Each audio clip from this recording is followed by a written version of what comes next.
tuguhaye ikaze nene data, tunejejwe no kubana nawe muri uyu mwanya kandi twishimira uguha ikaze nk'uko n'ubundi dusanzwe tuguha ikaze. Birashoboka ko bwaba ari ubwa mbere urebye video zacu kuri Duhumurizanye TV. Imana iguha umugisha, wakora subscribe kugira ngo ubashe kujya ubona ubutumwa uko bugezeho. Ntacyo bitwaye, ni umugisha kuri wowe kandi ni umugisha kuri twebwe. Turi kumwe rero n'abatumirwa bacu uyu munsi, turi buganire kandi turishimana nabo.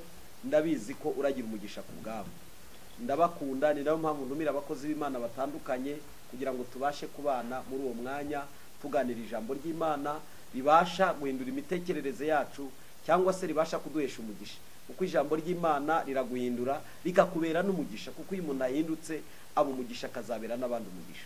Muri ubwo buryo rero ndi kumwe iburyo nande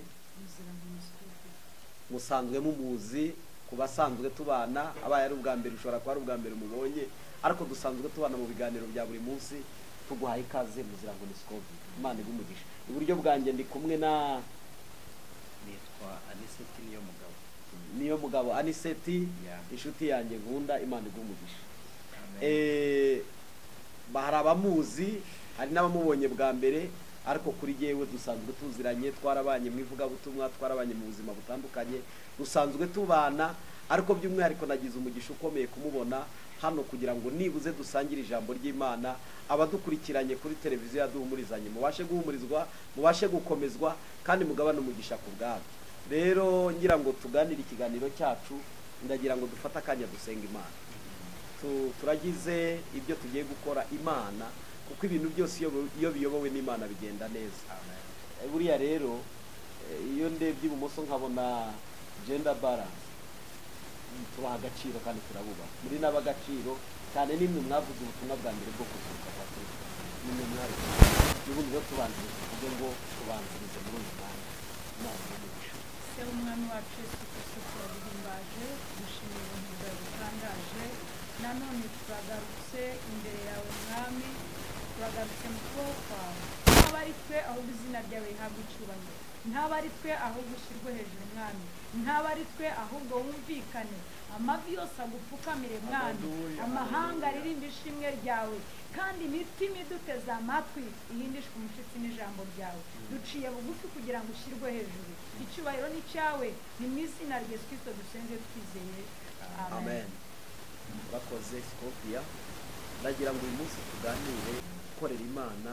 Abantu bagira uko babivuga mu buryo butandukanye. Burya umuntu ashobora kugira ishurirwa ku kintu runaka, ariko n'undi akagira ishurirwa kuri icyo kintu, bakabivuga mu buryo butandukanye, ariko byose bikaba ibyubaka babandi bakurikiranye icyo kiganiro. Rero numva muri jewe nshaka ko ngira ibyo nza kubabaza ikigendanye no gukorera Imana. Naza kubaza wowe Scovia, ndabaza Aniseti, umukozi w'Imana, kuko hanze hari uko ibintu bivuga. Aniseti, ndatekereza ukoreye Imana igihe kitari gitoya, witwa umukozi w'Imana, babiguhamagara, babikwita, nawe ndetse ubyiyumvamo cyane ko burya iyo ukora umurimo ufite angajoma wangajwe, kuko hari n'abatarangajwe. Buri ikintu cyose iyo bavuze umurimo haba hari angajoma ndetse n'abangaje. Uwangaje rero muri uyu murimo ni Uwiteka, kuko umurimo ni uw'Imana. Hari abantu rero bashobora kwizana batazanywe muri iyo kampani. Wabivugaho sinzi. Barangije baramubaza ngo twakora iki ngo dukore umurimo w'Imana. Kuri uwo murongo wa 29 baravuga ngo umurimo w'Imana ni uko mwizera uwo yatumye. Noneho iyo tumaze kuba bizera, tuba bizerwa uburyo butuma dukoreshwa n'Imana. Hari abaza rero gukorera Imana batarizera, bagakorera Imana itabakoresha. Nubwo buryo nasamarayizinga mu buryo mwari mutubajije. Urakoze cyane Pastor Scovia. Icyo kintu kirumvikanye neza. Icya mbere ko umuntu aje kubwuko yararitswe, aje kubera ko hari amakuru yumvishe ko ari ibyo kurya, ndetse kubera ko ejo bari bicaye nabo bagahita bapanga uburyo bari bwicaremo, kabone nubwo batari bahari. Uwo nguwo biteguye ntiyabararitse ngo baze, ntibanafitanye gahunda, ariko bakaza. Abarebye arababwira ngo noneho umurimo nguyu ubwo mutekereza ibyo gukora, kuko si ikindi bari bashaka, ndabyumva ni seti ikintu bashaka ivuze imitsi bashakaga imitsima abarebyemo ababonamo kuba batari bagira kandi inarimo imitsima irimo ahubwo bo barayishaka mbere yo kubona uyiba.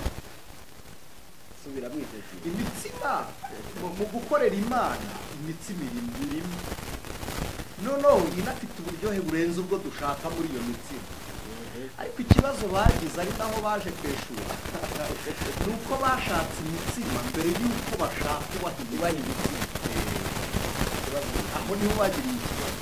abakozi cyane tubonye ivugabutumwa rimaze igihe tuje ejo bundi ivugabutumwa rimaze kugira ngo ubukristo bugeze hano muri iwacu mu Rwanda, reka mvugane iwacu mu Rwanda, imyaka igiye kuri 120 ubutumwa butangiye kuvugwa bwa bw'itorero siko bimeze hagati y'imyaka 100 n'120 aho hafi aho.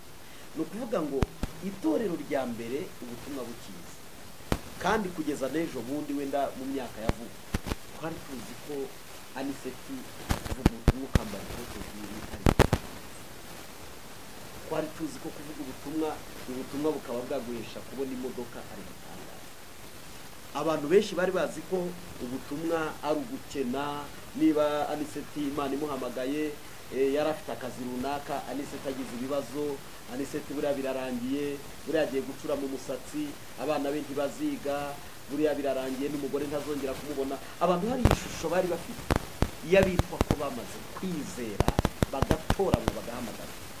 uyu munsi muraza gutanga ishusho ku cyitwa umurimo w'Imana uyu munsi, kuko uyu mwanya reka ng'urugero rwanjye aniseti kugiye twamenyaniye murabizi ko nari mvuye mu bucuruzi, nari nzi ko sinkubeshye, nari nzi ngo birarangiye, nari nzi ngo ubwo Imana imbwiye ngo ugiye kumuvuga butumwa najyaga mpabwa noneho kwitwa ngo nzaba pasiteri.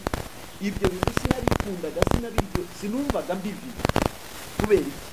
numvaga kuko ngiye kwinjiramo icya mbere nari ndi ahantu mfite ubuzima bwiza, icya kabiri nari mfite gufasha umuryango ku rwego nifuza, numvaga aho hantu nohereza ndashobora kuzongera kugira cyane ko uburyo nari mfite ishusho y'umurimo w'icyo gihe ahashize nabonaga abantu b'Imana nkabona hari abo mfasha, ariko ubona ko bamaze igihe mu butayu, bamaze igihe bababaye, ariko ukabona ntibafite ubuzima bwiza.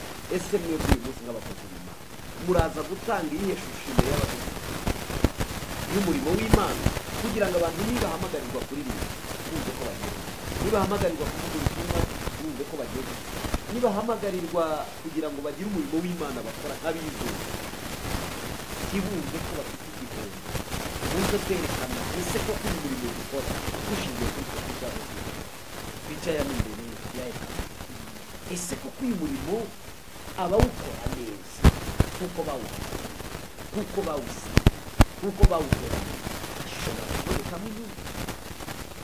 icyo kibazo ndagira ngo nze uko muraca mu byanditswe sinabibigisha, murabizi uko muri buze guca mu nama mukanda, murabizi muri abakozi b'Imana mumaze igihe mukorera Imana, muri abakozi b'Imana mumaze igihe mufite ijambo ryo kuvuga, murakomeza iki abantu umuntu bamaze kwizera bafite ijwi ribabwira ngo mushobora gukora ibi, mushobora gukora ibi. ese aba bantu nibabikora koko kuba bafite icya kabiri mumaze kubikora. ikibazo ubu utangira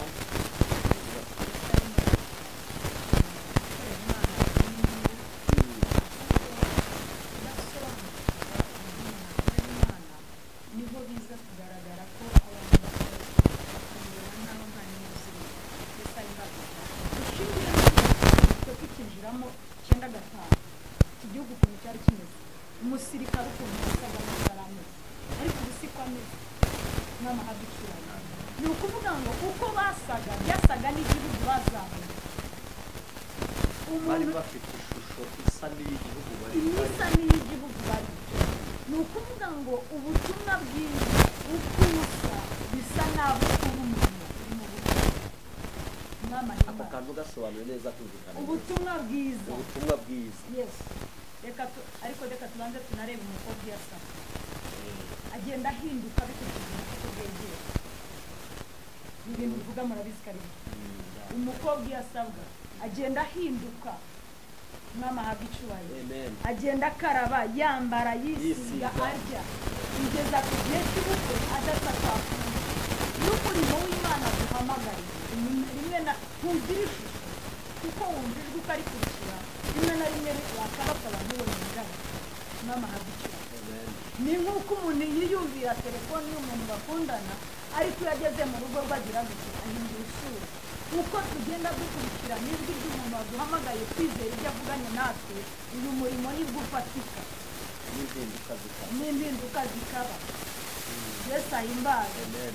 ubutumwa bwiza rero reka mvuge ngo bumeze nk'ukuntu igihugu cyari kimeze cyazahaye ahantu bukura n'ahantu butangirira n'ikusa ariko siko bukomeza kandi gusa agaciro umutakaje kumva ijwi ry'iyavuganye nawe utakaje gukurikira icyaguhagurukije kandi ikindi abandi bashobora kureba ko wowe uvuga ubutumwa bwiza byanze byagize gute ariko wowe uhamagarwa kuko tutazi ukuntu wagiye ushobora kuba waragiye kubera imiryango ariko utateze amatwi yesu kristo ngo wumve wizere umwakire ugenda bari iyo ushyiriye abantu yesu kristo baramwumva kandi bakamenya gukora imana ujyanye abantu barayumva nta muntu utakunda imana kuko imana yumvikana neza Kumvira ikintu avuze dushingiye ku cyanditswe kiri muri Yohana igice cyaho kugira ngo ni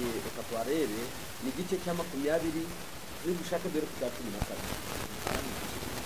12 ubutumwa bwiza uko bwanditse na 12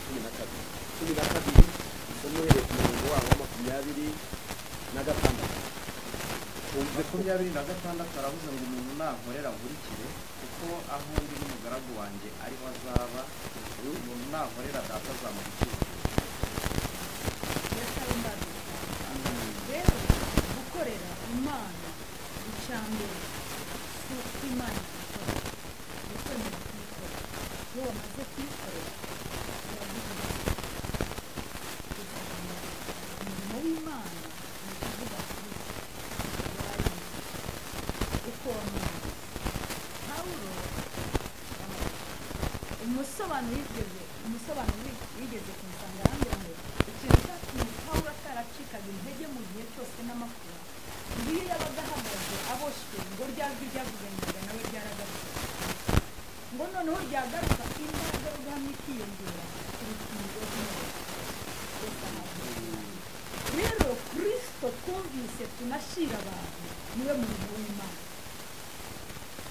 ubutumwa bwiza twakiriye twizera dufite muri ibyiringiro dufite turimo kumva niwo murimo w'imana n'amahagikiro noneho bya byiringiro iyo bikomeje ni nabwo bitwigisha no gusohoka no gutanga n'imana ariko uri mutima niwe uba uzi tekinike zose bakoresheje kugira ngo kiriya gitego cyinjire cyangwa cyamugaye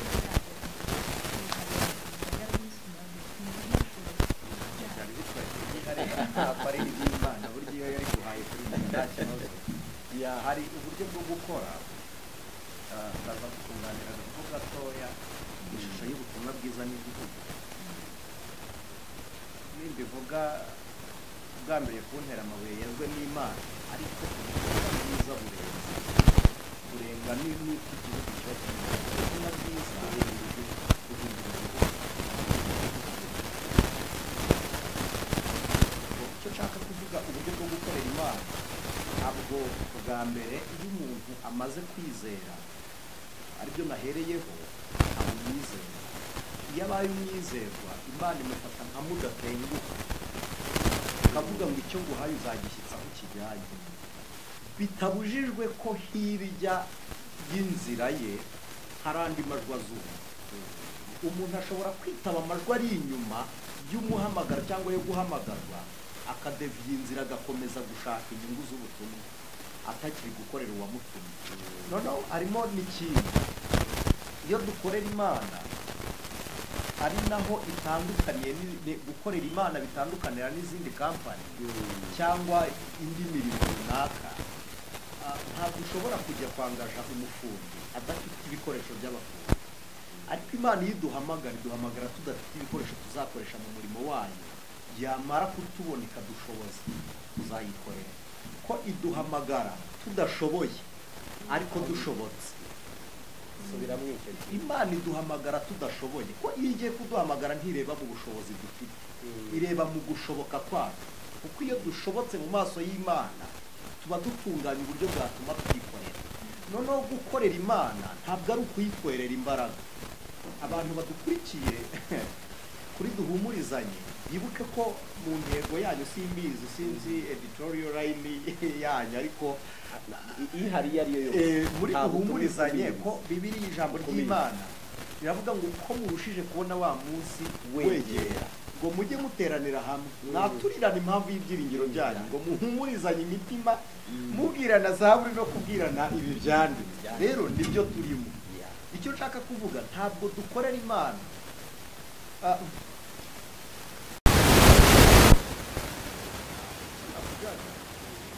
niba ijambo ry'Imana bivuze ngo uko murushije kubona wa munsi wegera turusheho guteranira hamwe tugirane zaburi n'amagambo yo guhumuriza abantu imitima, nk'uko n'ubundi ijambo ry'Imana ribivuga. Guhumuriza ntabwo ari abo duhumuriza bari mu byaha, ko Imana yabwiye Yesaya ngo genda ujye mu murwa w'i Yerusalemu ubabwire ibibahumuriza umutima. Ubwabyo ubutumwa bwiza ni ihumure ryayo uko buje kose, ariko ari ubutumwa buzanwe na Kristo mu ihumure. Icyo twari turi kuvuga ku gukorera Imana, hari uburyo bwo gukora, kuko uri gukora arushije imbaraga uwakorera. Aba bantu babyumve neza, ari nk'inkunga, ari kumuha. Twebwe iyo dukoreye Imana, aricyo turi kwita gukorera Imana, ntabwo dukora kuko turusha imbaraga uwo turi gukorera. Dukorera Imana mu buryo bwo gukoreshwa, gukoreshwa n'Imana, gukoreshwa nayo. Ntabwo dukorera Imana nk'abari kuyitera inkunga, nkuko nari mbivuze, nk'abayitwerera imbaraga cyangwa ayo marangamutima. Niko n'Abakorinto burya bakoraga nk'abayifasha. Pawulo ahageze aravuga ngo ntikorerwa n'amaboko y'abantu, ntigize iki kennye. Noneho rero natwe gukorera Imana kwacu si ukwikura mu bukene cyangwa kuyiha ibyo ikeneye. Imana ibashije gukora abantu bahari, ikabasha gukora batanahari. Kuduhamagarira kuyikorera ni uburyo bwo kugira ngo tuba batwara b'umucyo wo muri Kristo, noneho kugira ngo izabone ibyiduhembera. ariko mugari mvuze ikintu gikomeye ndetse tugikomerezeho. Rimwe na rimwe hari igihe abantu tugira ibyo dukora. Urugero, niba Aniseti nguhaye karine ngo mfashije umuntu, ngo ndagufashije, rimwe na rimwe yego iyo ukoresheje iyo rangaje umuntu yavuga ngo nibyo koko aramfashije, ariko se koko utekereza ko ariko umuntu yafashe Imana nahera mu itangiriro. Imana yatangiye ikora imirimo, nta muntu urabaho, irarema, ishyiraho kugeza n'ubwo iremye umuntu ikoresheje amaboko yayo, kugera ku munsi wo kuruhuka. Aho naho ndahavuga, kuko kuruhuka kw'Imana siko kuruhuka k'umunaniro. Hari ukuruhuka ko gusoza gukora icyo wakoraga, ukaba usoje gukora icyo wari uri gukora. Ushatse kuvuga ko gukorera Imana nabyo nta munaniro bitera?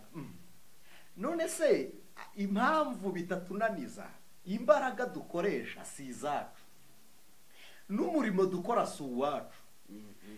Naheriye mbivuga ko iduhamagara tudashoboye, ikadushoboza ibyo dukora. Bivuze ko dukora ibingana n'imbaraga z'ubushobozi buri kudushoboza gukora ibyo turi gukora. Noneho iby'Imana ibikoreye kugira ngo yerekane gukiranuka kwayo. Nicyo gituma iduhamagarira kuyikorera kugira ngo izaduhembere iyo mirimo twemeye. Uruhare rwacu mu gukorera Imana ni ukwemera, icyo duhamagarirwa gukora. Ibi mbivuze kugira ngo tugabanye uburyo bwo gukorera Imana, ko hari n'abantu baza bakakubaza ngo ukorera Imana kuko uyirusha iki. Hari n'abandi bavuga ngo hari ikintu cyananiye Imana, ngo kwihimbaza, ngo kwiramya no kugira gute. No, ikintu Imana ikora mbere yo kwivuga irihimbaza. Kwiravuga ngo ni njyewe Uwiteka Imana ishobora byose, ubwo sigize iti irihimbaje. Bivuze ko tutanahari, ngo nta yindi Imana iriho itari njye. ngo ni njye nta wundi ubaho utari njye Uwiteka. nda rufa na omega ndi arufa na omega. Urumva uburyo Itangiriro nkaba bivuze n'iherezo. ko imirimo yayo irayishoboye, ariko Bibiri ijambo ry'Imana riravuga ngo itanga itishama, kugira ngo tubone ingororano zayo. Imirimo Imana yakikoreye itwemerera kuyidukoresha iyo dushobotse ngo dukoreshwe nayo.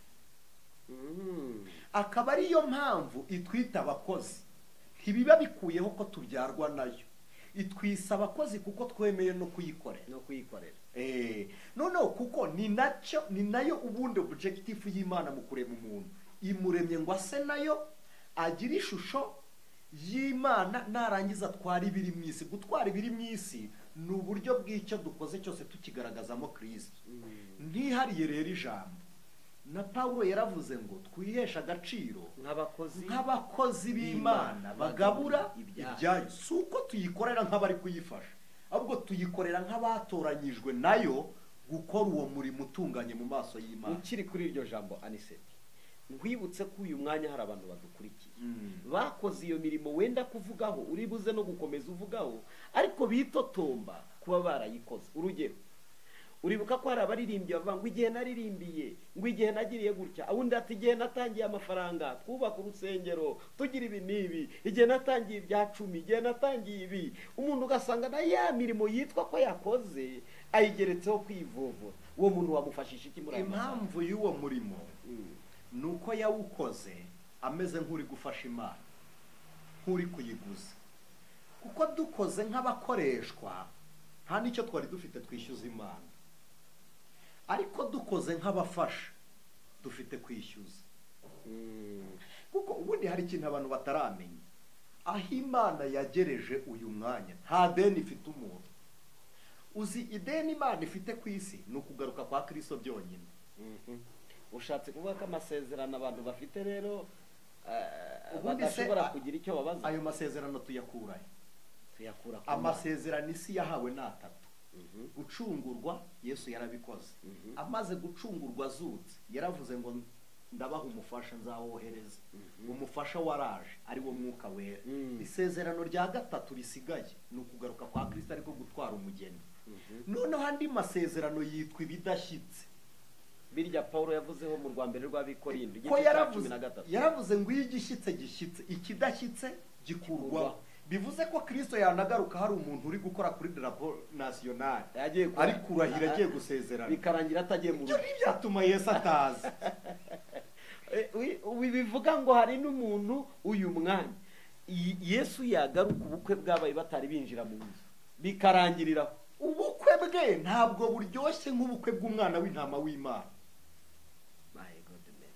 Noneho tangara ko Yesu azaza, yarabivuze ngo gukena isi zarinda irangira, ubukene bagihari.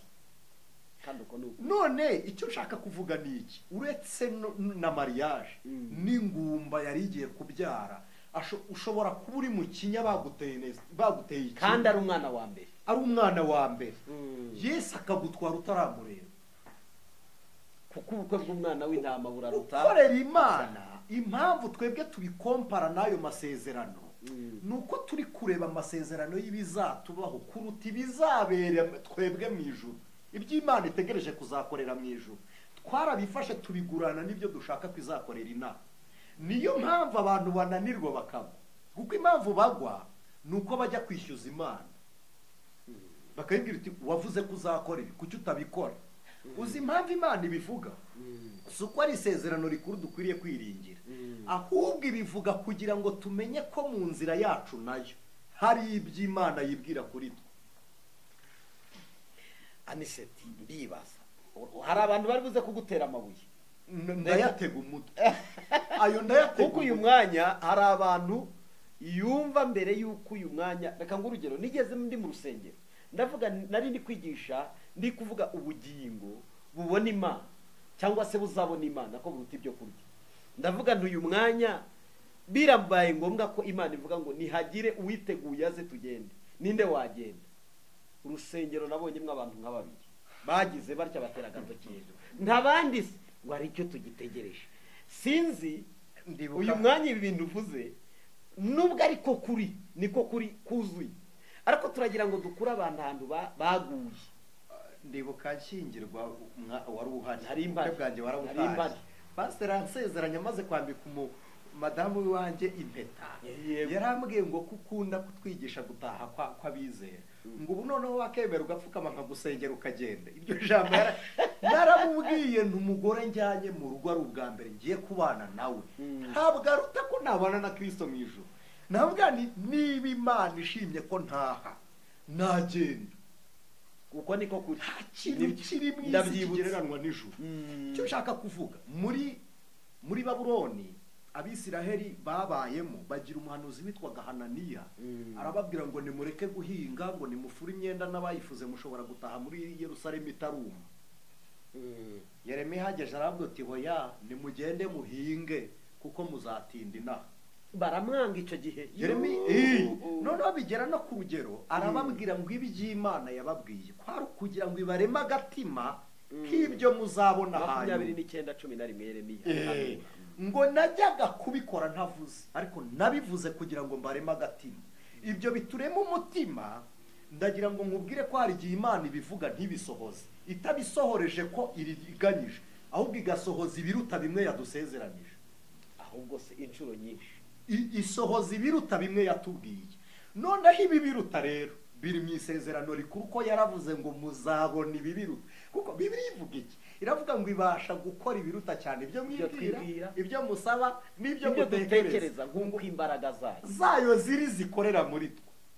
None niba isohoza ibiruta ibyo twibwira, amasezerano dufite ari mu byo twibwira, ari mu byo dutekereza, ari mu byo dusaba. Biravuze ngo yakora ibiruta ibyo. Twebwe gutegereza ibyo rero, ahubwo dutegereza ibiruta ibyo. Urakoze. Niyo yashaka abigishwa bagize, baravuga ngo twasize ibyacu n'abacu turagukurikira. Mwene data yabivuzeho ngo uzaduha iki? Uzi ijambo yabasubije, iravuga ngo nzabakubira ibi biruta inshuro 100. Ibi biruta se ni ibihe? Ariko uzi wakurikiye amateka ya Petero. Burya uzi ko Petero ari mu isi Imana yamugiriye neza, akaba umugabo kuruta uko yari umurobyi. Burya nubwo yapfuye ariko ku kigero ngo yari agezeho. Iyo usomye imfashanyigisho za Bibiliya kitari icy'ubukire. Oya, gukira ni ikindi, ariko ku rwego yari ari icyambere. Ninde wamenyekanye ku kigero cya Petero kugeza uyu munsi? Niba ari aho kumenyekana, kuko ubukire nyabwo burya umukire titwirirwa tuvuga ba Bill Gates. Ugira ngo amafaranga batunze turayazi, tuzi n'ahari, ariko impamvu bavuga ni ibikorwa.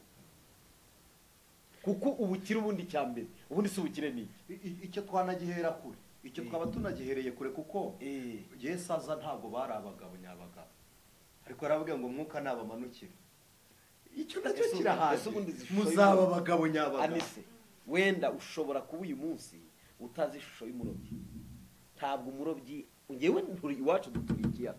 Hanyuma nge mvuka he? Urakoze cyane. Niba hari umuntu ubu ndashimira Imana yanyambuye ubushwamba umwate wo mu kiganza cy'umurobyi kubera gukurura urushundura. Bari abagabo batagiriwe neza niyo. Niyo mpamvu bitwa abasare mu gihe burayi baravuga ngo ni Mosara. Ni Mosara. Bivuze ngo ukizaho yari gupfira, juste uroho waho yari kuba. Uko ari mu mazi aba ari mu rupfu. Iyo avuyemo aba ari umusare. Niho iryo zina ry'umusare ribi. Niho Musa bituruka ngo nuwaroho Mose. Reka twigarukire. Rero turi gukorera Imana, usoza ntizimba mu magambo. Muzira ngo nituramufite hano. Ntizimba mu magambo. Gukorera Imana ntituyikorera nk'abayiguza imbaraga. Tuyikorera nk'abemeye gukoreshwa nayo. Kandi abantu bari kuyiguriza ngo Mana ngo ngiye ngo ntanzibi ngo nanjye ngo ndakugurije Mana we imbere gato uzanyibuke. Yesu yo kora Israel. None se uyigurisha ukoze mu byana, n'urwo ruri muri kuvugisha niyo yaruguhaye, n'uwo mwuka ufite niyo, n'ibyo birenge ubyinisha niyo yabiguhaye. Uyigurisha mugana ukuye na bwa bwenge utekereje kuvugisha ibyo ubukoresheje kuri cyo, kuko Imana ni igitangaza. Uko tuvuga ngo Arufa na Omega, ikigiriki Arufa ni nkuko twavuga A, ubundi ni A. Arufa ni inyuguti ya mbere.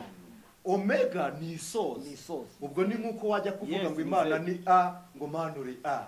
manuri zedi manuri a manuri zedi ibyo ubisenze abantu bagutu twajyaga kugira iyo dukorera nta n'ubushobozi dufite bwayikorera ibyo dukora, ahubwo dufite ubushobozi bwo kwemera gukora ibyo dukoresheje. niyo mpamvu Pawulo yabwiye Abakorino ngo ntabwo tureba kubiboneka ahubwo tureba kubitaboneka, ako muzira kuko ibiboneka ni iby'akanya gato. buriya abantu bajya Biri kivuga rwose. iyo abantu bajya gusenga, nigeze kumva umuntu umwe ngo yagiye mu butayu gusenga, yari amaze igihe atarashaka, ngo Mana wampaye ngo amabere ngo wagira ngo nyakoreshe iki ko yagomba koza. Ndavuga neza sa amasengesho n'ubushizi bw'isoni, umwami ahabwa icyubahiro. Gukorera Imana ni iki? Ni ukumenya icyo yagukorera, ukabura icyo ukora. Ni ukuvuga ubuntu bw'Imana n'urukundo rw'Imana. Umwami ahabwa icyubahiro. Niyo mpamvu Stefano bamuteye amabuye biramurenga, ngo noneho gakomeza areba akabona ubwiza, yabonaga imbaraga zamukuye mu byaha zitakwiye kugereranywa n'amabuye barimo kumutera. Umwami ahimbazwe cyane. Iyo dusumbije urukundo Imana yadukunze, tukarusumbya ibidukana, umwami ahabwa icyubahiro. Urukundo rw'Imana rusumba inzara, ibyaha Imana yatubabariye bisumba guhemukirwa, bisumba gupfusha, umwami ahabwa icyubahiro, bisumba ubugumba. Niyo mpamvu umuntu ahagarara akabanga ubuntu bwe buramagije, bakavuga ngo iriya ni imitwe. Ariko urukundo rw'Imana iyo rusabye mu mitima ukarutekereza, niyo mpamvu umuntu ashobora guhagarara mu isoko akavuga Yesu Kristo. Niyo mpamvu umuntu ashobora guhagarara bakamufunga. Ariko ibyo ngibyo abantu ntibakibibona. Amasezerano dufite ntabwo ari ay'imyambaro n'imyenda, kuko n'abandi batazi Yesu barabyambara. Umwami ahabwa icyubahiro. Hari umuntu nigeze kubwira ndavuga nti ikigeragezo si ubugumba, ikigeragezo ni igihinyuza kwizera kwawe ukagutakaza. Ubugumba tubuhuriyeho n'abatazi Yesu Kristo. Ikigeragezo si ubugumba, ni ikiza gihinyuza ubyihinyuza muri Yesu Kristo. Reka Imana bibege watakaza icyo wagikurikiza kikaba ari ikigeragezo kikagutsinda. Umwami ahabwa icyubahiro. Nibyo tugenda dutsinda buri munsi, ariko ubugumba ntushaka kubutsinda. Ineza y'Imana yije bukuraho, kandi bukuriraho umupagani kabikuraho umukristo. Byo si ibigeragezo rero. Gukorera Imana ntago ari ukubona ipantaro n'ishati, ahubwo ni ugutekereza ubuntu Imana yakugiriye. Umusamariyakazi ahuye na Yesu Kristo ku iriba, Yesu amaze kumubwira ati iriba uyuvomyeho wongera kugira inyota, ariko amazi nguha arakubana inyota. Bivuze iki? Waryamanye n'umugabo wa mbere, ushaka uwa kabiri, uryamana na batatu, ririyongera. Ni ukuvuga ngo uko amafaranga yiyongera niko kuyakunda byiyongera. Ni nayo mpamvu agwira abantu bagatakaza ubukristo. Umwami ahabwa icyubahiro. Niyo mpamvu amafaranga agwira abantu bagatakaza ubukristo, ariko ubukristo iyo burenze amafaranga urayagira ntunamenye ko ahari. Umwami ahabwa icyubahiro. Turagira ngo dukure urujijo ubuntu Imana yatugiriye, nibwo tubwira abandi noneho yaneza. Ubuntu bw'Imana n'imbaraga z'Imana bimeze nk'imodoka vewiti mu mukungugu. Iyo igenda ivumbi riraza rikayihumbikaho, kandi nyiri imodoka atabishaka. Niko umugisha w'Imana wihumbika ku mukozi wayo atazi naho uturutse. Ariko ntabwo ashobora kuvuga ngo amafaranga kwa kundi tujye mu butayu manekamu. Ayo masengesho ntarimo, ahubwo ahamagara amavuta no guhishurira. Atanga umugani w'abakobwa 10 agira ngo yereke abantu ubutumwa bwiza icyo ari cyo. Bafata amatabaza baragenda baramurindira, ntibari bazi igihe azira. Ariko abakobwa 5 bavuze iki? Abantu bavuga ngo Mana ndakugurije, nawe uzagire gute?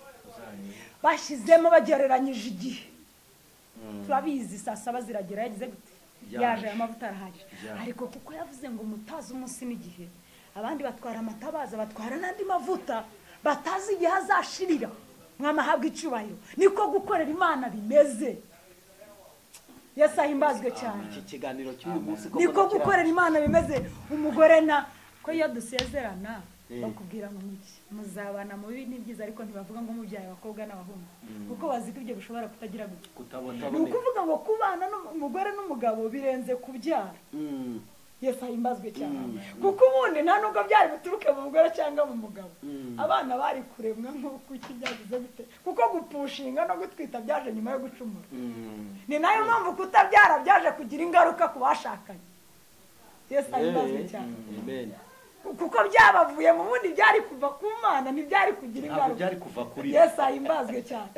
Ariko se guzira ngo ni reka nge nkubaza, buriya hari ikintu nize hagati y'amagambo. Mureke tuvuge Imana, mwokagira Imana.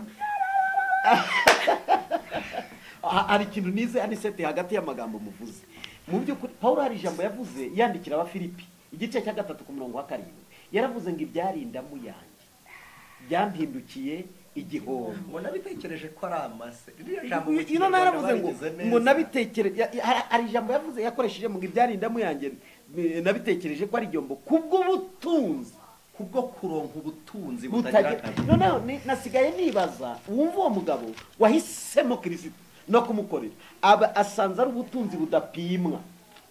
Ngwibutse ko umukire wa mbere uri hano ku isi bamenya ngo ni uwa mbere cyangwa ni uwa kabiri, siko bimeze. Uzi impamvu babashyira ku mirongo bakavuga ngo ni uwa mbere n'uwa kabiri? Nuko ibyo batunze bipimwa, bibaye bidapimwa ntibamenye uwa mbere n'uwa kabiri. Ariko ubutunzi bwitwa Kristo ubwo bupimwa bufite akagero, bufite akagero kuko kugira ngo bamenye uwa mbere nuko bazi ibyo atunze. Bapimye n'uwa kabiri basanga uyu wa mbere ari ufite byinshi, bapima n'uwa gatatu barabatondeka. Ariko Kristo ni ubutunzi butagira iki akagero.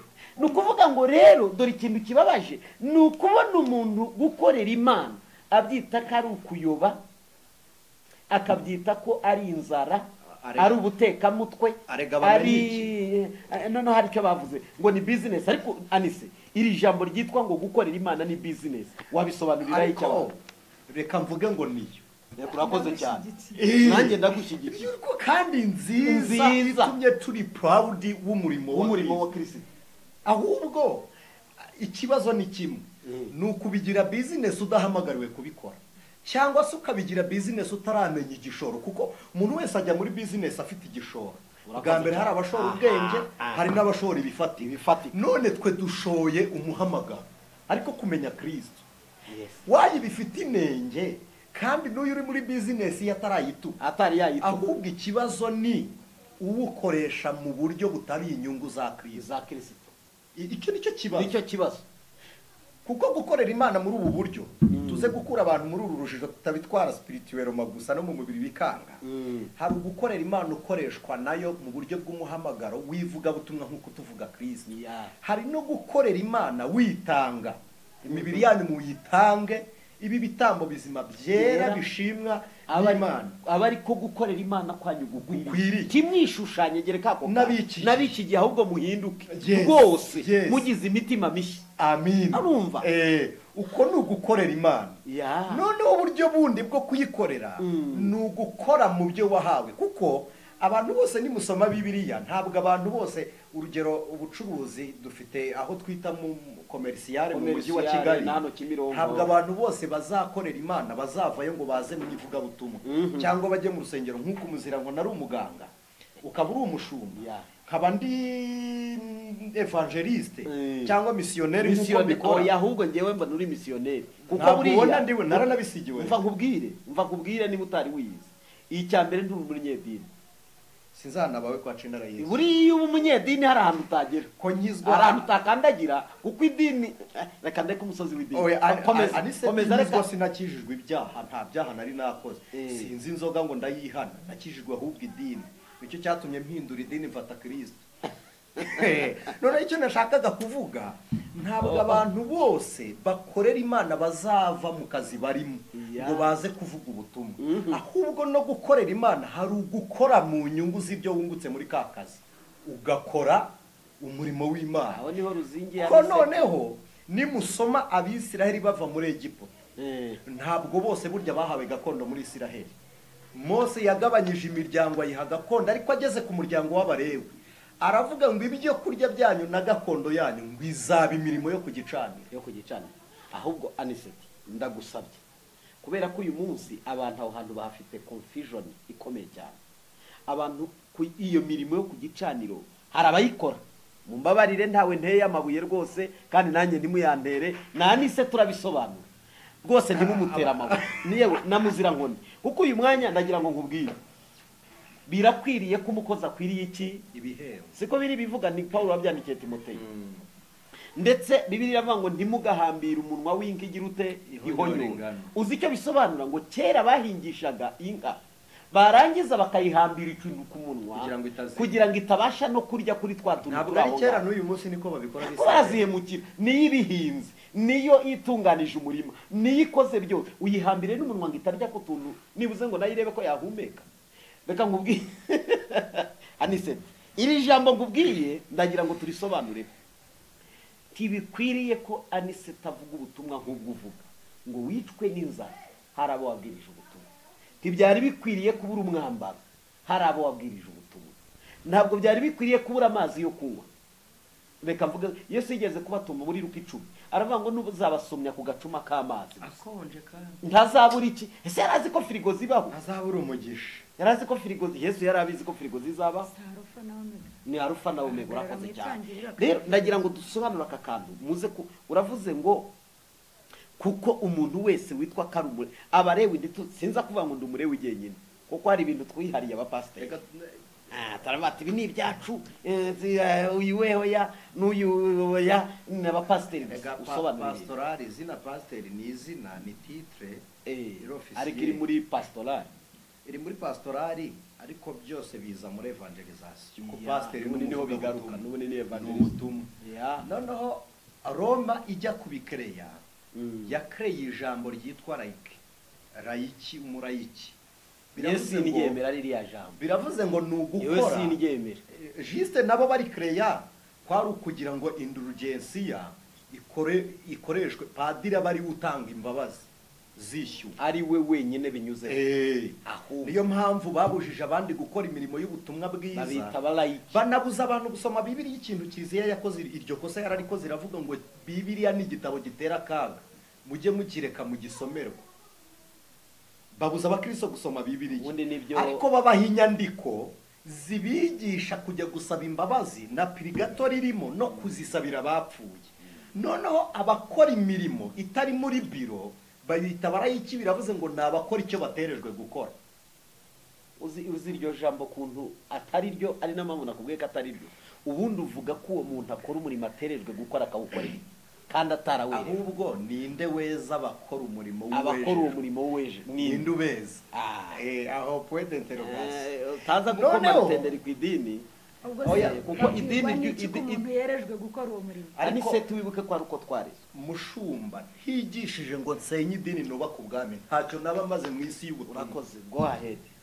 Idini n'igitabo cy'amategeko mu Rwanda agenga imiryango runaka itegamiye kuri leta. Turavuga ngo ni amadini n'amatorero. Iyo tuvuga amadini tuba tuvuza abafite imigenzo n'imihango idahinduka. Iyo tuvuze amatorero tuba dufite abantu bashobora guhindura ritime bitewe n'umwuka, kuko amatorero ayoborwa mu buryo bune: independent type church, government, congregation, catholic, presbyterian. Twebwe turi muri independent, ni ubwigenge ariho umuhamagaro ukorera cyane. Noneho iyo dukoresheje umuhamagaro ari naho imirimo y'Imana ikorerwa, tukajya kubaka mu idini amahame, imigenzo n'amategeko, duhita twica ukuri, kuko imigenzi y'ipfuye, amahame n'amategeko iyo bipfuye umwuka arakora. Hanyuma iyo bije gukora umwuka ararekera, kuko amategeko ni abereyeho gushirirwaho ibigande. N'ubundi nicyo yashyiriwe. Uyu mwanya ndagira ngo nkubwire ikintu gitumye abantu batabona umugisha. Umugisha mvuga si ibigaragara, ahubwo ni ihumure mu bigaragara. Subiramo icyo. Umugisha mvuga si ibigaragara, ntabwo ari amazu. Ibyo ni umutungo. Umutungo waba umugisha, ariko imitungo yose si imigisha. Rero umutungo urimo umugisha ni hamwe umuntu abaye mu byo afite urugero ko rungana kose, akaba afite ihumura, ku buryo umupfakazi udafite ibisaguka akora muri tumwe twari dusigaye agaturira Kristo, Kristo akavuga ngo uyu ni gukoza umurimo w'Imana. Nka birya bya Eliya n'umupfakazi Sarefati, harya yamuhaye utuvuta twa nyuma ngo n'agapfukanyo. Nicyo nabindi turarasana, turaterana iki ibipfusi, ariko kandi ibyo turasana nabyo turakubita ntiduhusha. Uribuka Paulo yandikira Timoteyo aramubwiye ngo kandi nta waba umusirikari ngo yongere ikire mu by'ubuzima ngo abakinejeje uwamwandikiye umusirikari. Ko yavuze yumva ko isi ifite benshi bakabaye kuba bakora iby'Imana gusa twabitangira iyo tuvuga ngo ifite ubushobozi bwatuma yikorera ibyo iri kudukoresha. Ariko kuki bidukoresheje twakabaye fiyeri yuko tugiriwe icyizere no gutoranwa nayo. Ko Yesu yabwiye abigishwa ijambo rikomeye, yaravuga ngo simwe mwantoranyije, ahubwo ninjye wabatoranyije. Byonyine icyo nacyo ubwacyo, kuba yaradutekerejeho akavuga ngo ku mafaranga yawe ni wowe nshaka icya 10, kandi hari abantu benshi batayatanga. Ariko hari n'utagitanga Imana ikamufuhira. kuba yarabitekereje ikavuga ngo ku nyungu ya make yawungutse ni wowe nshaka kusura imfubyi. Aha gukoresha ubutunzi tuze no kwibuka ko hari igihe tuba turi kubaka insengero, umuntu akitanga miliyoni 20 kandi yasize afungiranye igikombe cy'isukari ngo umukozi atacyongera, atongera isukari mu cyayi. Juste ari gukorera Imana mu buryo atari gukoreshwa, ari kuyikorera nk'uzishyuza ibihembo ari gukorera. Ariko iyo iri gukoreshwa n'Imana umenya ibanze ry'aho umurimo wo gukorera Imana uhera. Ni nayo mpamvu none se ni iki gitu abantu benshi bakennye muri uyu murimo w'ivugabutumwa, uturuka ko twigishije abantu gukorera idini mu mwanya wo gukorera Imana. Kuko ni nayo mpamvu bahindukira akavuga ngo kuki ukorera Imana kandi ukennye. Ubundi ikibazo si uyikorera akennye, ahubwo ikibazo n'abakoreramo badakennye. Kuko none se Abalewi ibicaniro ibitambo byo ku gicaniro byazanwaga n'Abalewi? Ntabwo yazanaga n'Abisirayeli. Byazanwaga n'Abisirayeli, Abalewi bakaboneraho ibitambo. None se Imana yaryaga intama, inyama zokeje ni bande baziryaga? N'Abalewi baziryaga. Hari umuntu umwe wigeze avuga ijambo ukomerezeho, aravuga ngo mwukagira Imana mwe niba muburana ngo abashumba barya amafaranga, muzatwereka inzira iyajyana mu ijuru tuyajyaneyo. Nanjye nshyize logikoma abandi, ariko se wa mugani irembo riyajyanayo rica Nyabugogo, rica ku kibuga cy'indege. Ikibazo si umuntu yarya, kuko nuko imirimo ikorwa, nuko ibitambo bikoreshwa mu rusengero ntibigenwa n'uwabitambye, ahubwo bigenwa n'umutambyi washyiriweho kugenzura ibyo ku gicaniro. Ariko ikibazo batanga ituro bakarikurikira. Nicyo kibazo. Tugira akantu dukora aho ngaho, reka mbabwire. Kunganire muzira. Itorero rifite ikibazo kuko uburyo abantu bigishijwe Imana n'ubutumwa bwiza bihabanye n'uko ubutumwa bwiza bwakabayeho. Mwama habe icyubahiro. Amen. Ubundi naravuze ngo ituro ni igikorwa cy'urukundo, kandi igikorwa cy'urukundo ni umutwaro umuntu agendana akaruhuka ari uko awutuye. Kandi umuntu atuye umutwaro ntiyakwifuza kongera kuwikorera. Mwama habe icyubahiro. Amen. Ni ukuvuga ngo niba nje ngiye ngatanga 100,000, ni umunezero w'iby'Imana yakoze muri gihe. Ntabona n'icyo ntanga, ahubwo ntanze nkurikije ubukene mfite. Uwiteka ahimbaza. Amen. None iyo ntanze cya kintu sinshobora no kwibuka umubare ukurikije aho cyavuye. Sinumva ko kinakwiriye ukurikije impamvu yatumye ntanga iki kintu. Ibi bintu mvuga sinzi niba mubyo. Mwama habe icyubahiro. Abantu bakwiye kwigishwa gukorera Imana, kuko twese ntabwo turabavuga butumwa, twese ni turabashumba. Esteri Moridekayi yaramubwiye ngo niyo wakwicecekera nta kizabuza Abayuda kugira gute bakoroherwa. Wavuye mu itorero kubera ko pasiteri atagushimye, uhava asengera muri tente. Urimo kubyumva? None yubatse iki? Yubatse urusengero. Niyo utakora Imana izakoresha abandi, ariko wowe iby'Imana yajyaga kugukorera bakoze icyo yakubwiye ntabwo uzabibona. Sinzi ibi bintu niba mubyumva. Gutanga ni uburyo. Paulo yaravuze ngo mu Baroma 12 yavuze impano zitandukanye. Yabanje kuvuga impano ya mbere, uburyo bwo gukora Imana, gutanga umubiri nk'igitambo. Aho yababwiraga mu Bakorinto ba 2:3 aravuga ngo muri inzandiko zisomwa na bose, ni ukuvuga ngo iby'uyu mubiri wifuza mu bitambe kugira ngo ubabona babone ishusho ya Kristo yifuze gusa namwe. Arababwira ngo nimubanze mutange iyi mibiri ibi bitambo. Niyo mpamvu Yesu yavuze ngo yakabuto kadapfuye ngo ntigashobora kwera nyinshi. Arababwira ngo kugira ngo mutange imibiri yanyu ibi bitambo bizima bishimwa, ariko kuyikorera kwanyu gukwiriye. Ni ukuvuga ngo niyo natanga ituro ntarabanje gutanga ituro ry'umubiri y'igitambo kizima cyo gukorera Imana, iryo turo ntago rishimwa. Ni nayo mpamvu ndikurikiza amagambo. Arababwira ngo impano ya mbere, umurimo wa mbere, ni uko mwebwe muhinduka rwose mukagira imitima mishya mugatanga imibiri yanyu. Arangije abigisha izindi mpano. Arababwira ngo ugira ubuntu abugira atikanyiza, ugira imbabazi azigira anezerewe, utwaratwarana umwete. Kandi aravuga ngo nuhanura hanura. Ni ukuvuga ngo ugira ubuntu Paulo yamugeranyije n'uhanura. ingororano y'uhanura uko kwizera kwe kungana bingana n'ugira ubuntu atikanyiza. uko nako kwizera kwe kungana. Impamvu rero impano yo kugira ubuntu yaje nuko twese tutaba abahanuzi. Yes. oya hajemo no gutwara, utwara atwara ni umwere, uvuga ko n'umutwara ajemo. Yes. Ni ukuvuga ngo niba nzanye icya cumi ukirya kirya nezerewe agitware yuzuye umunezero. Wamwumvise? Ndatandukiriye se. oya ntabwo utandukira. Yesu ahimbaza. oya ntabwo. Rero abantu bakunda ko tubabwira gukira indwara no kubona umugisha bakibagirwa ko tugomba kubigisha gukorera Imana. kandi uko nako ni ukuramya, ni icyiciro cyo kuramya, Cyo kuramya kuko Imana. ikintu gituma tubohoka uburyo butuma tumenya Imana cyangwa tumenwa nayo ni uko no muri bimwe twumva twakagundiriye tubitanga nko kwitanga. Uwiteka ahimbaza. amen. Ni ukuvuga ngo Aburahamu yari afite inka, yari afite abagaragu n'iki byose, ariko Imana iramubwira ngo hari ituro ushaka. Yesu ahimbaza cyane, hari igitambo ushaka. Ntabwo rero gukorera Imana si uko turimo kuvuga gusa. Gukorera Imana ni ukugura iyi kamera, abashoboye kuvuga bakagira gute bakavuga. kuko we ntabwo wahaye kuvuga, ntabwo wahawe guhanura.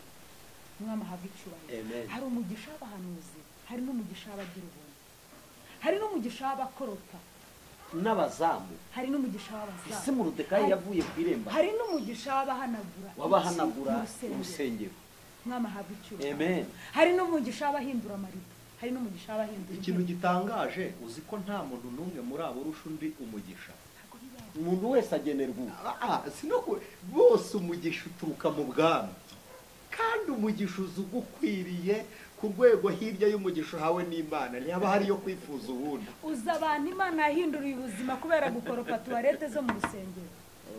Umwami ahabwa icyubahiro. ndamuzi warongowe n'umuzungu bitewe no gukoropa tuwarete, aza ari wabaza ngo umuntu ukoropa muri tuwarete Imana mu mpayishuriro yari umwana w'umusore w'umuzungu. Uza abantu Imana yakijije indwara zidakira kubera kuza muri nibature, ijwi rye rikumvikana mbere y'abandi.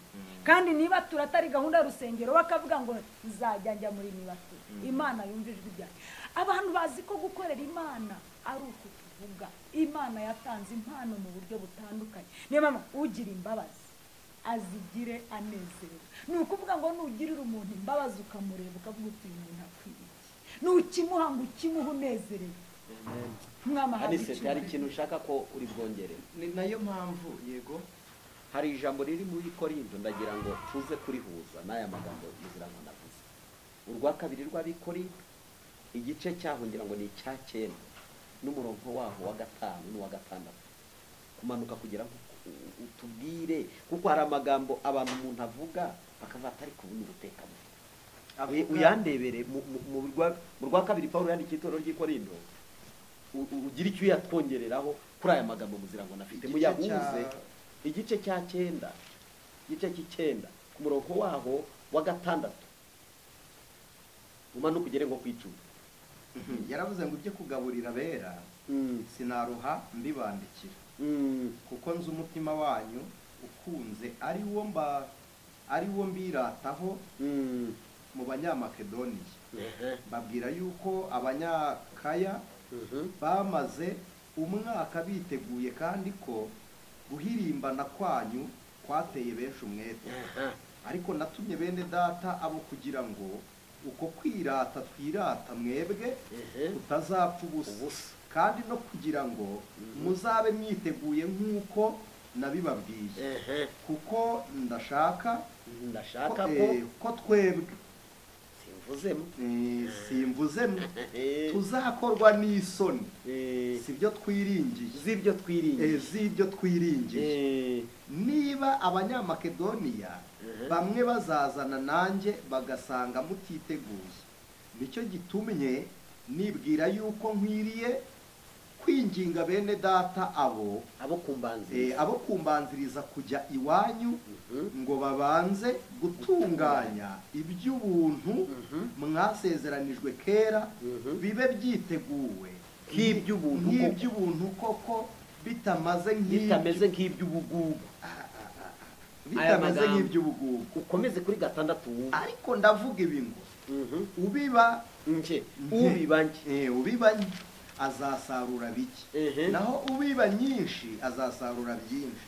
umuntu wese atange nk'uko abigambiriye mu mutima we, atinuba kandi adahatwa, kuko Imana ikunda utanga anezerewe.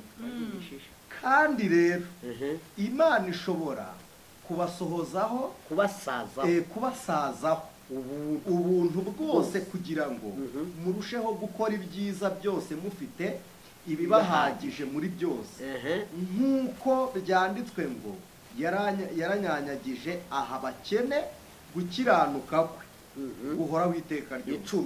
10 haravuze ngo iha umubibyi imbuto n'imitsima yo kumugaburira, niyo iha umubibyi imbuto n'imitsima yo kumugaburira, niyo izabaha ibongerere imbuto zanyu zo kubiba, kandi igwiza imbuto zo gukiranuka kwayo. Amen. Aya magambo tuyashimiye Imana.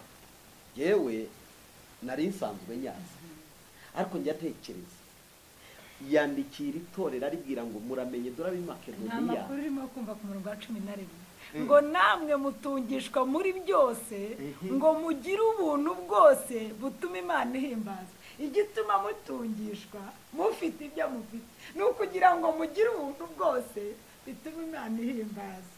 Nicyo gituma batunze. Donke batunze kubera ko batungishije. Nicyo gituma nabo bakwiriye kugira ubuntu, kugira ngo babikore uko hejuru n'uburyo ari byavuga, kugira ngo muzatange iby'ubuntu atari iby'ubugugu.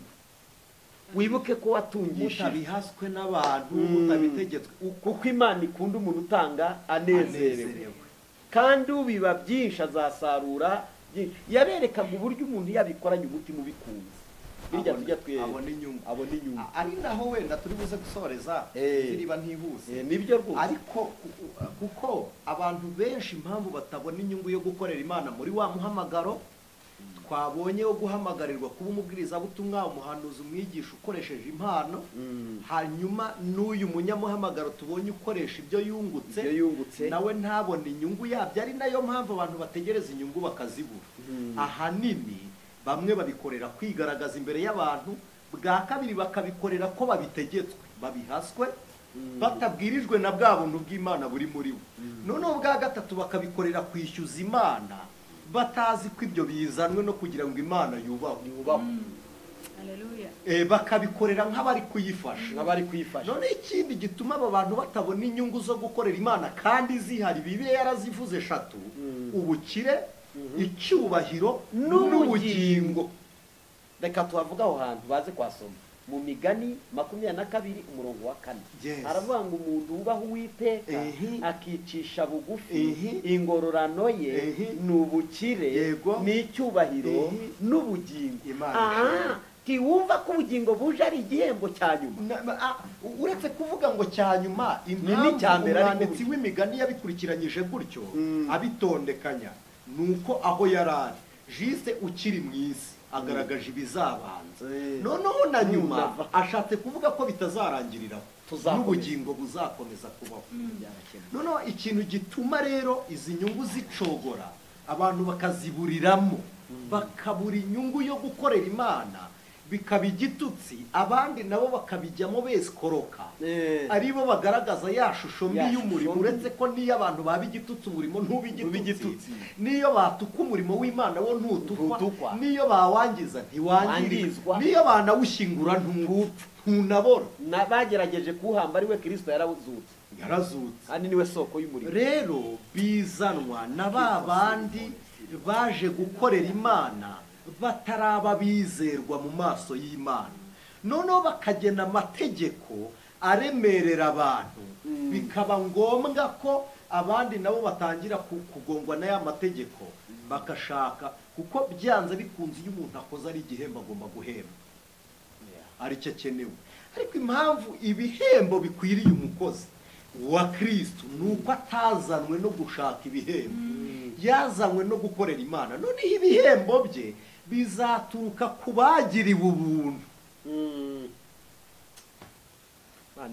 Aba bagiriwe ubuntu bazibwiriza ibyo gukora iby'ubuntu nabyo mu murimo w'Imana, natanga kubw'ubuntu yagiriwe. noneho wa wundi wari uri mu murimo nawe ahabwe kubw'ubuntu agiriwe. Jisite ari umwe utanze ntabwo ahembye, ari n'umwe wakiriye ntabwo ahembwe, bose baracyari kuri serivisi y'iby'ubuntu bagiriye. Noneho wa wundi nawe azakora mu by'umwuka atanga umugisha, nawe ntabwo atanze. Ni ya serivisi yo ku gicaniro cyo kwizera Imana tugifite. Imana ni umugisha. Abantu rero nafata icya 10 nk'uwahembye pasiteri aribeshye, nutanga ituro nk'uhembye pasiteri aribeshye. kandi kwa kwibeshya uzatanga we kubona inyungu z'ibyo wakoze. Yes, kubera wabihaye izina ritari nta nyungu uzabona. Umwami ahabwa icyubahiro. Ni ukuvuga ngo urahombye. Sobanura icyo kintu. Ni igihombo. Ni ukuvuga ngo njye niba nzanye ituro uzi ko nguhembye ndahombye kuko ntabwo ari byo. Njye naguye kuzana ituro ry'icyo nakorewe kubw'ubuntu wagiriye, kubw'ubuntu Imana yangiriye, kandi nabyo ubwirijwe. Ariko nizana ngo nguhembe ndahombye kuko nta gihembo ufite wahembuye. Nteye icyuho ahantu kitari busibangane. Ubwo urumva ufashije Imana nyine, ntabwo nk'umuntu yirusha gutura. Bakozi b'Imana, ndagira ngo mutange ijambo rya nyuma riri nka konkiriziyo. Nkunda ko dukonkiriwe. Ubwire bene data badukurikiye, ubabwire uti uko mbyumva nawe uko ubyumva, turangiza gusenga Imana kuko turavuze kandi ubutumwa dutambukije umwuka w'Imana ari nyuma yabo. Hanyuma imbuto yitewe uwuteye nyine twebwe tuba twateye, umeza ni wa wundi.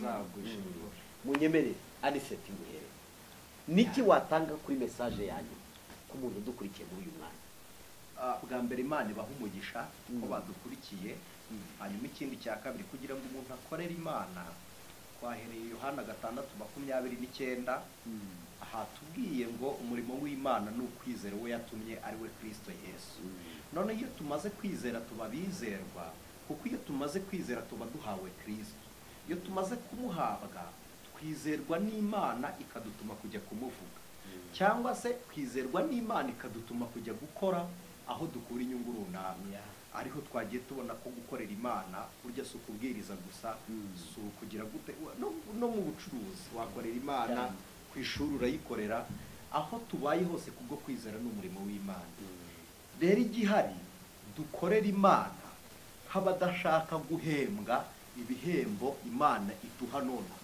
Ubwo tuyikorere no mu gihe twabuze ibihembo, no mu gihe twakoreye Imana ntitubone ibyitwa umugisha, tuyikorere Imana kuko yo yadukoreye no mu buryo bwo guhomba ubuzima, iritanga, Kristo arapfa. Gusoza, uwavuga ku gusoza yavuga byinshi, kuko burya ubundi no gukonkiriwa burya kwivuga butumwa nge bijya binangora, kuko njya kuvuga icyo nasorezaho nkumva niho nanatangira. Ariko bera b'Imana, gukorera Imana kwacu bibeho imitima ibohotse. Icyanyuma nsorezaho, ibyo twatanze mu itorero aho dusengera cyangwa se ku idini, twe kujya kubyishyuza cyangwa twe kureka gutanga ngo nuko abariyo babikoresha nabi, aho kubazwa ko ntakoze. Nabitanga uwabikoresheje nabi akazabazwa ko yakoresheje nabi. Imana ibaha umugisha ku bwa Kristo Yesu. Iryo jambo risubiremo n'ugusoje, aho kugira ngo uregwe ko, aho kugira ngo nzagire urubanza imbere y'Imana ko ntakoze icyo nagombaga gukora, nakora uwakoresheje nabi ibyo nakoze akaba ari uzabazwaho urubanza. Uwiteka himbaze cyane.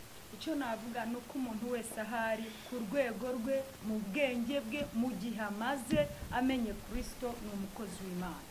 Ibyo utunze ni uko ungana, uri umukozi w'Imana. Ufite impano zitandukanye muri wowe, zikoreshe neza. Wowe wirebeho n'Imana yaguhamagaye. Abandi umuntu wese azabazwa icyo yahawe gukora ataragikoze neza. Ariko ntawe uzakubwira ngo sinakurenganya, wari uyobowe na Muzirankoni. Ahubwo azakubwira ngo kuko wari uzi kugira neza ntubikore, byakubereye icyaha, birakubera igihano cy'uko utakoze ibyo wari ukwiye gukora, urahura nacyo. Ariko utarabikoresheje neza, niba umuntu yagombaga gutogosa inyama agashyiramo ubuto, ntibikureba we wazizanye. Umwami ahabwa icyubahiro, kuko ibyo twahawe ni umusaraba, kuwishurirwa nibwo bwenge. nibwo bwiru twahawe burangana uko ubukoresha niko umugisha wawe ukuza. Gukorera Imana nta gihombo kirimo, guhera ku mushumba, guhera kuri bishopu, umuhanuzi, umuvugabutumwa, utanga n'ukoropa, n'urinda ku irembo ry'ijuru. umugisha banasobanukirwe gukorera Imana imikoreshereze y'ibirimo kuba Imana ibaha kandi ikomeze kubanezeza, ibaha impamvu yo kuyikorera nanone. Murakoze cyane, turabashimiye mwebwe mwari mukurikiranye ikiganiro cyacu gikoresha abakozi arizo dushimiye Imana y'ukuri, Imana yatumye